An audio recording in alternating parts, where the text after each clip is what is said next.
And welcome back to the Lolley-Carter Steelers podcast here on DKPittsburghSports.com. I'm Chris Carter. He's Dale Lolley. And Dale's back on the show. Dale, we missed you last week, man. Yeah, you ducked me because I beat you by 3 picks the week before. I didn't duck you. I was on the show. Where were you, sir? You ducked me on it because I beat you by 3 picks. I didn't just beat you. It was a beatdown. You didn't beat me by no 3 picks. Jets. You picked the Jets over the Bills. I did pick you. There were 3 of them that you picked that I got right. You got wrong as usual, and you were ducking me. So I get it. You know, it happens. It just if it continues to happen like this, if I continue to whoop your behind like this, it's just going to be the Lolley podcast. Okay, you can calm that down, sir. You can calm that down, sir, because you had the Broncos and I had the Eagles. I told you that Jalen Hurts was coming. No. I had the Eagles. So you a Jalen Hurts believer now, is what you're telling me? No, but I believe that the Broncos were without 3 offensive linemen, which you didn't know. I did when I was like, it's Jalen Hurts. He's gonna do something to him. Come on now. Anyways. Yeah, I had the Eagles in that game. You had the Broncos. Hey, there were look, 3 of them. You was calling me. What was it? You were telling me favorite Carter or whatever this. Always picking the favorites, and I picked some upsets. My upsets didn't hit. It happens to the best of us. You know all about that because I've whooped you a lot this year. So that's fine. Yeah, not even close. We're back. Keep dreaming. Anyways, we'll get back to our trash talking, our picks in the second segment. But Dale, the big news, of course, this week is that TJ Watt is a full go for this game. Minkah Fitzpatrick is a full go for this game. We saw what it was like when they weren't there last week, and the Chargers putting up 41 points against the Steelers. But one thing I do think that's going to be really relevant for this game is a lot of people think back to that Bengals game when they beat the Steelers 24-10, and they think, man, the Bengals just completely outclassed them. I don't think that those teams were as far apart. I don't think the Bengals offense was that much better than the Steelers defense in that game. They had a couple big plays, but the Steelers, when Minkah Fitzpatrick's been in there for the most part this year, he's been able to keep the lid on things. And I truly think if the Steelers can just take away the deep ball to Jamar Chase, which at the time, no one in the NFL thought was as prominent as they do now, if they could take that away, they're going to put the Bengals in a lot harder of a situation in this game. Yeah, I mean, the Bengals had 267 total yards in that game. Yeah. Burrow threw 18 passes. Good for them for winning while doing that. But, it wasn't like they dominated the Steelers or anything close to that. There was some questionable play calling. If you remember the 4th down play to Najee Harris, on 4th and 2 down by the goal line, and they throw it to him 5 yards behind the line of scrimmage after he had already been throwing the ball like 72 times. Nobody saw that coming. I think, there's some, there's been a learning process here for the Steelers offense. The Steelers, when TJ Watt has played a full game this season, are 5-1. Yeah. With the only loss being to the Packers. Mm-hmm. They're 0-3-1 when he doesn't start or misses, doesn't finish the game, I should say. And if he misses a quarter in the game, they haven't won. When he plays all 4 quarters, they've gotten all their wins this season. Yeah, I mean, that's just what they, that's how important he is to their defense. And you saw it last week. You can't forget as well that, the Steelers also didn't have Alex Highsmith in that game against the Bengals the first time around. Ingram. It was Melvin Ingram, it was Jerron Jones, and it was Derek Tusa playing all the snaps at outside linebacker. 2 of those guys aren't even on the roster anymore. Yeah. Deontay Johnson also didn't play in that game. Mm-hmm. He's their leading receiver. He has 59 catches for 741 yards in 9 games. So, there were some key pieces missing in the game. Not an excuse. You can still win the game. You're still allowed to do that. But it certainly makes the Steelers a much more difficult team to play against. And see, that's the bottom line here also, is that the Steelers don't make excuses for them, and no one's doing that here, but it's still an acknowledgement of when teams are at different phases. We talked about this last year. The Buccaneers, before their bye, they were beat up, they were hurt, they were losing to teams that they should have been beating. But when they got healthy and they were healthy in the playoffs, they controlled their games. Was it an excuse in the earlier games? No, it was just an acknowledgement that, hey, you know what? These matchups aren't going to be what this roster was built to do if the guys that they're paying aren't available. And it's just a reality that the Steelers are going through. But I really do think this is a chance for the Steelers to right this, because now the Bengals legitimately do have 2 wins in a row over the Steelers. They won late last year when the Steelers started to hit their slump at the end of the season, and then they beat up on the Steelers at Heinz Field to start this season. I really do think, as much as the Steelers are playing off the whole Tyler Boyd comments, I think that they've circled this game for a while, like, hey, not just because it's the AFC North, but this is they need to win this game for themselves, but also to kind of reassert themselves in the conversation with this team that thinks that they're the new big guys on the block. Yeah, you don't want your little brother talking smack on you. So you want to reassert your dominance, much as I have done against you this season. Please. And so, you every time that the little brother, in this case you, starts to talk a little bit more, you got to smack him down a little bit, beat him by 3 games in the pick segment. Is that why you've never beaten me in fantasy football? What's your record this year? 3-0 versus you. I know that much. 4-6-1. 4-6-1. I'm 9-2. Smoke that. All I know is when we face each other, cruising along. Cruising along. I'm telling you. Cruising along. I got a 3-game lead in my division. You ain't even going to make the playoffs. You're not even going to sniff the playoffs. You're going to lose again this week. You mean like you didn't sniff the playoffs last year? You're going to lose again this week.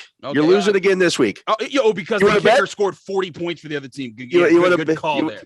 You would have bet that you're going to lose again this week to my son? Yeah. To your son, who got 40 points from a kicker in a week. I'm missing Kyler Murray. And Isaiah. Excuses. Excuses. It's not excuses. It's acknowledgement. Just like you're saying right now. It's not excuses for the Steelers. Excuses. It's acknowledgement of what excuses for you. They're excuses when you say it. Oh, it's excuses. When I lose, enjoy your off season. I didn't have enjoy your off season of not being in the playoffs. Anyways. Let's get back to the show. But the bottom line is, when I lose, I take my lumps. When you lose, you're like, a fantasy football doesn't matter. So like you've done every time I've beaten you, and none of the times that you've beaten me, because that's never happened. But told you we'll play in the first round of the playoffs when I've got the bye and you're sitting with your team not playing that week because you're not in the playoffs, and I'll beat you again. Okay, we'll see about that. Anyways, let's get back to the Steelers. I know people love our banter here and our trash talk, but there's a lot of things that come down to this game. Now, Joe Hayden is questionable for this game, but I liked what I saw out of Cam Sutton, not just from a play standpoint, but from a fire standpoint. He made some really big tackles in that game against the Chargers. He was trying to fire up the sideline. I thought James Pierre was comparable, but I do think that it would be very important to have Hayden back out there with the full complement of the secondary, so that they can have everyone communicate, stay on the high level, and again, limit the big plays. Don't let Jamar Chase beat you over the top. Don't let them, and let the defensive front focus on just containing Joe Mixon. I think you do those 2 things, you're going to put this Bengals team between a rock and a hard place. Yeah, and you just mentioned all those talented players that they have on offense. You know where they rank in Football Outsiders DVOA? Where that? That would be 23rd. Wow. The Steelers are 20. The Steelers are 21st. So, a lot of it's because the offensive lines aren't very good. A lot of it's because they've given up 28 sacks, which is second most in the league. A lot of it's because Joe Burrow has thrown 11 interceptions, which is second most in the league. So there are some warts on this Bengals team, much like every other team in the AFC right now. Yeah, every team who in the AFC is the front runner right now? I don't know. I have no idea. It's not the Titans no more. Man. That's why you play these games, and you don't give up on a season when you're 1-3. As many fans were trying to do early in the season. You play it out. You let it play out. You see where it goes, and you beat the Bengals in this game. You put yourself in a nice position going into next week's game against the Ravens. Win that one, and there's potential to be in first place. It's wild to think about that, but when you look at the standings in the AFC right now, first place to 11th place is a difference of 2 games. 6-5 to 8-3. That's ridiculous. This is the parity of the NFL wants. They want teams to be close to each other. They want more major franchises from cities to have a shot later in the season, so people aren't tuning NFL out. I mean, and it's working. 38.5 million people watched the Raiders Cowboys game on that abomination with Sean Hockley. Oh my gosh! By the way, is that just? That crew needs to be fined, suspended, whatever needs to happen. Because this isn't the first time we've talked about how bad they are. In fact, you talk about it in your kickoffs when they're coming to town. You're like, watch out, here they come. You cringe anytime those guys are going to be the officials. This week it's Bill Vinovich, by the way, and Vinovich's crew is called the fewest penalties in the NFL. So that means all the holding is going to happen this week against TJ Watt. Well, they've called 20 of those for the season, so that's about 20. That's 20% of what they've called this year. I wouldn't expect a ton of those in this game. I don't know who that favors, to be honest with you, because both teams are teams have rough lines. Yeah, I think if you put the two teams together, you might have one good offensive line. Maybe. But yeah. And that's the way it is. That's the NFL right now. But like you said, 38.5 million people watched that Raiders Cowboys game. It's the most that anyone's watched a regular season. Most people that have watched a regular season game since 1990, according to ESPN. And then it came out there was a $110 billion deal for the NFL to keep up their deals with ESPN, Fox, CBS, Amazon, and all those channels. So like the money is flowing. Football's working. This is what they want. The parity. This is exactly. I know some people are like, oh, football's boring because there's not like that dominant team that's just doing really well this year. I think it's more incredible because now, like I said, every game matters. You have to watch so many different things this week. Like we're gonna break down these games. There's gonna be at least 6 this week that are gonna be like, man, this has major implications to what's about to happen in the playoff race and who's gonna keep being seated where. So and there'll be 6 that I get right and you get wrong. Okay, you can calm that down, sir. We'll see about that. We're gonna take a quick break. When we come back, we're gonna do those picks that Dale says that he always gets right, even though he's a liar because he be messing them up all the time.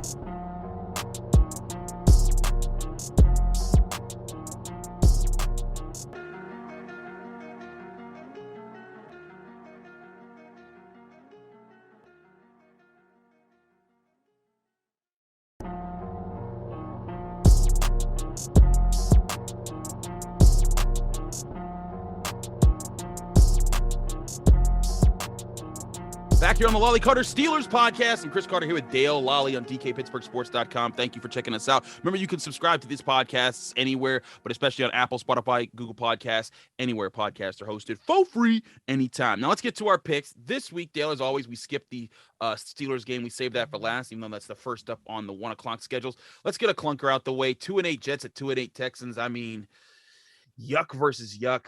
I'm gonna go with the Texans. They're coming off a tough win. Tyrod Taylor has been able to is back, and he's been able to run for some stupid touchdowns. I think both teams stink to high heaven, but I'm gonna go with the home team here. Yeah, Zach Wilson back for the Jets this week. He was an interception machine before he got hurt. I'm going with the Texans. They at least have the best unit of all of the both teams. Their defense is actually passable as a NFL unit. Yeah, it's a joke. Now, this could be an interesting game. The 7-3 Buccaneers face the 6-5 Colts. The Colts have put themselves back into that playoff mix of teams for the AFC that are battling it out to see who wants to be in the wild card race. The Buccaneers have had some tough losses. They lost to Washington, with that 10-minute drive to close out the game. But Tom Brady's trying to bring it back, and he's coming back to Indianapolis, where he has owned for most of his career, except for those last, I'd say 4 or 5 years where Peyton was there. He has been a nightmare for Indianapolis. I think that even without Antonio Brown, I think that the Buccaneers, he gets to continue that reign over Indy. But do you see Carson Wentz and Indy pulling off an upset at home? No. He says no like 12 times. Each one for Tom Brady. The Colts play a lot of zone. Brady's going to eat that up. Yeah, they've done a heck of a job fighting to get some of these wins, but this is a nightmare matchup for him. Yeah, and plus I think it's gonna be really interesting watching Jonathan Taylor trying to run on the Buccaneers defense. Well, that's the thing too. Is that's the one thing you can't do against that's the key to their defense. Stuff the run.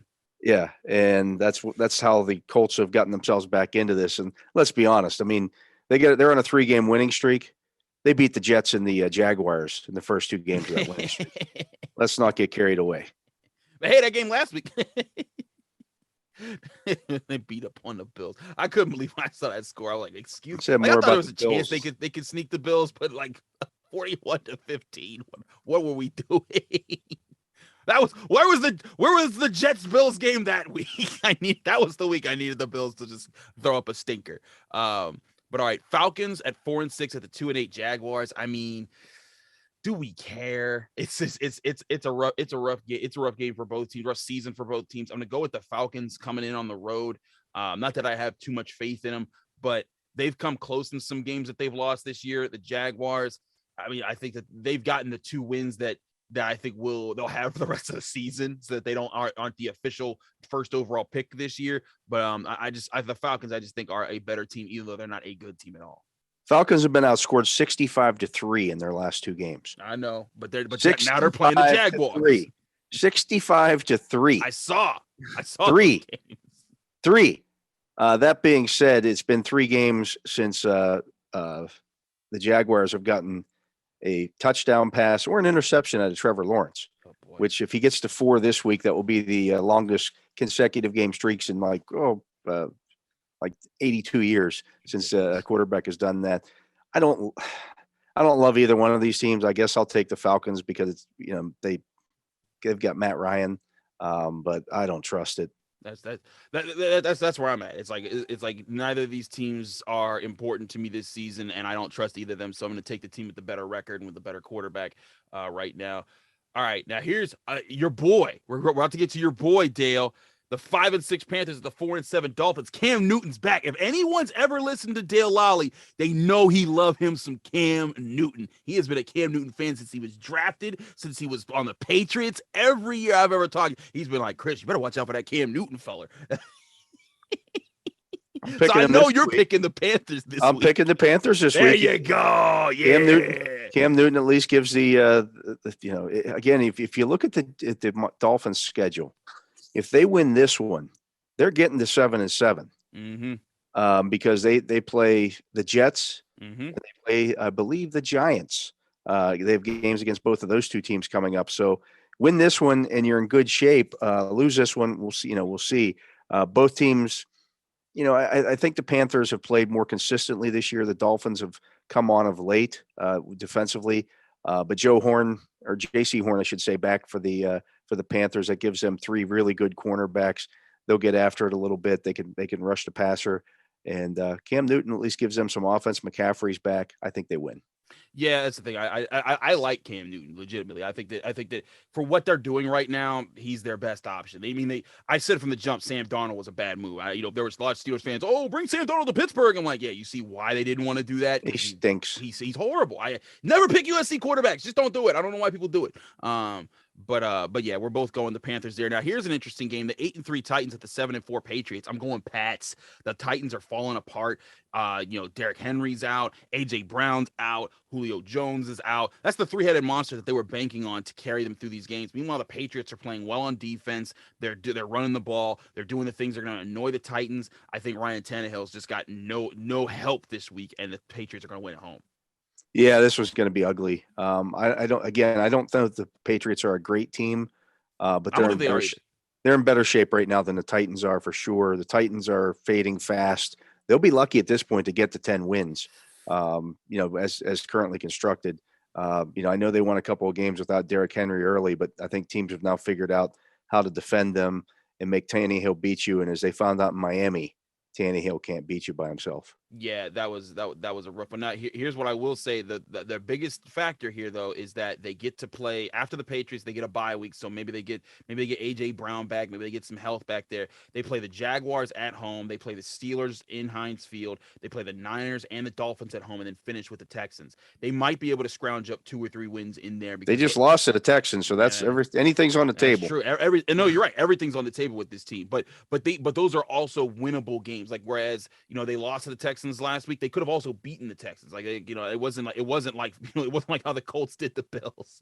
Well, they'll be the biggest fraud then going into the AFC playoffs. No, I agree. Teams will be lining up to beat up on them in the postseason. I agree on that sentiment. Let's go to an NFC East matchup. 5-6 Eagles at the 3-7 Giants. Jalen Hurts coming to town to face Daniel Jones. I'm going with the Eagles on the road. They're going to fight their way back to 6-6. Listen, neither of these teams really impressed me, but the Giants are a giant mess. They went and fired Jason Garrett this past week.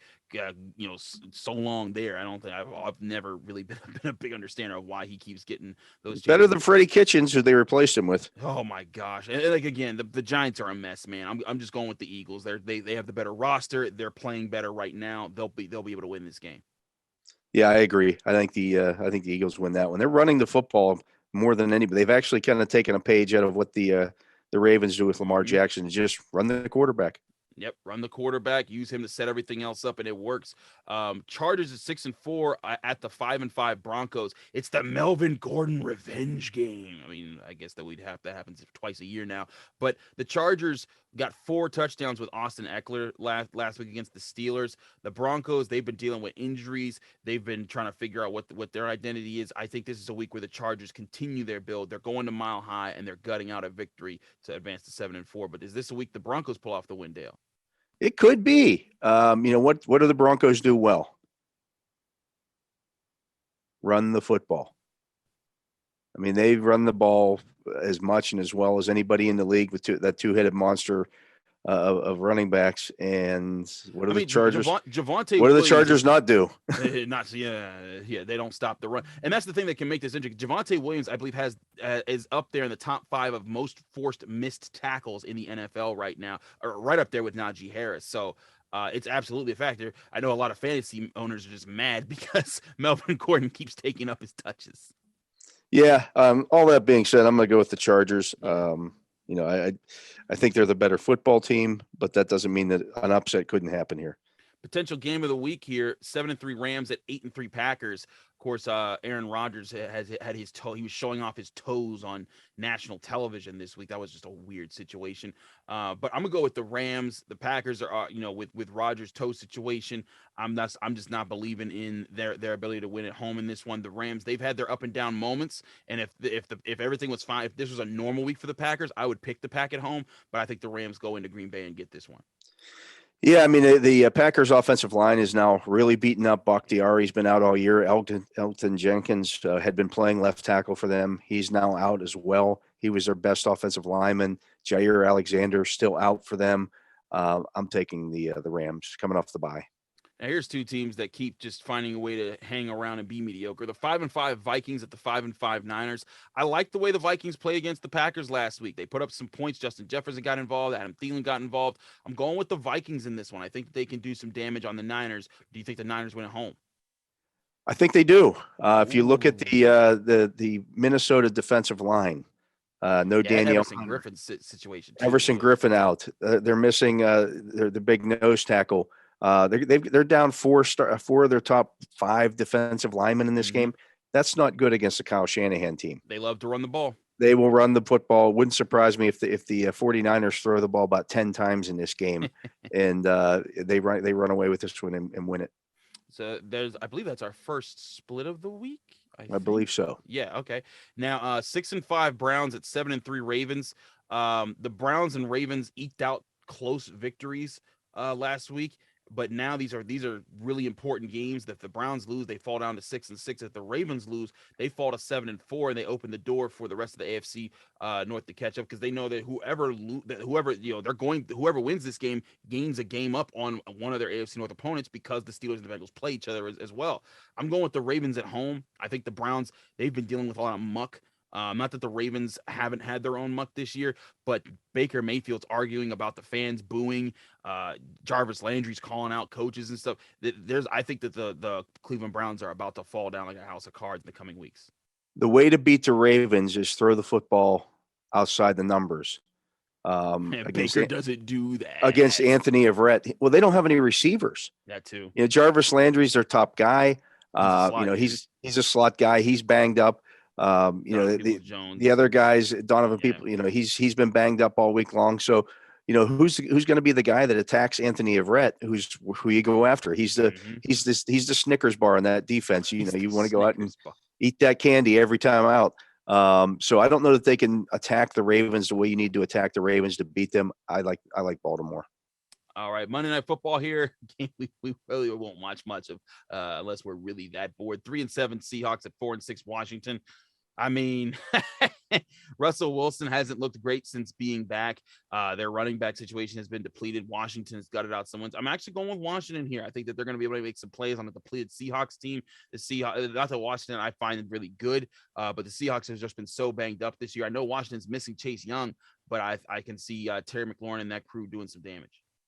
I'm going to take the Seahawks in this one. I think now in his 3rd week back, I think Wilson will be a little better. I think they'll let Russ cook a little bit in this one since they can't run the football like the way they want to. And I think the Seahawks show a little pride there and win this one.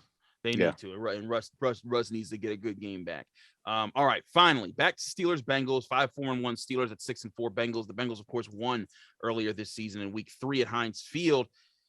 Dale, give me your final score prediction of this game and the factor that turns the tide to the team that you're picking to win.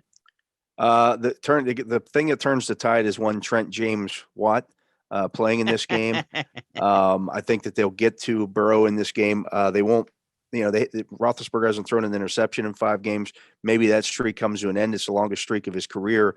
But I still think that they outplay the Bengals in this one and win the game 24-21. I'm right with you. I think the Steelers find a way to win. I'm saying 27-20. To me, I think it's what I've been preaching all along in this episode. The last game, they were keying in on Tyler Boyd. You go back and you look at the all-22 tape and you see that's who they were focusing on to try to take away because he was the big name. He was the guy. They don't even throw to him anymore. And they don't even throw to him anymore. And so now that the Steelers realize, they like to go to Jamar Chase, they're going to take him away now. And now Joe Burrow is going to have to win without his favorite LSU Tiger to throw to. And now his whoopee. Exactly. And without him, and now that TJ Watt and Alex Highsmith are going to be coming for him, I think that's going to be a problem. It's the biggest factor. Take away that big play, everything else will start to fall in. And I think the Steelers offense figures out more than enough things to go along in this game to put up some points. So I got the Steelers winning 27-20. There you have it. And after I beat you in picks again this week, Chris, you'll need your whoopee. Listen. I don't need a whoopee. I never needed to have a whoopee. What you talking about, man? You've just gotten so accustomed to losing. That's what it is. Yes, my misery doesn't need company, Dale. I just take it all on the chin like a true champion and get back up every time. I'm Rocky, man. I keep getting up. Anyways, Dale, it's always a pleasure to do this show with you, man. Hope you have a safe travel, flight, or drive to Cincy. That's right, you guys drive to Cincy. I will be here for the final word doing that show after the game, so stay tuned to that on Channel 11 on Sunday night to see that show. It's going to be a wonderful time. Thank you for listening to Lolley-Carter Steelers podcast. Remember to download this as well as all our DKPittsburghSports.com podcasts from Apple, Spotify, Google Podcasts, and anywhere podcasts are hosted.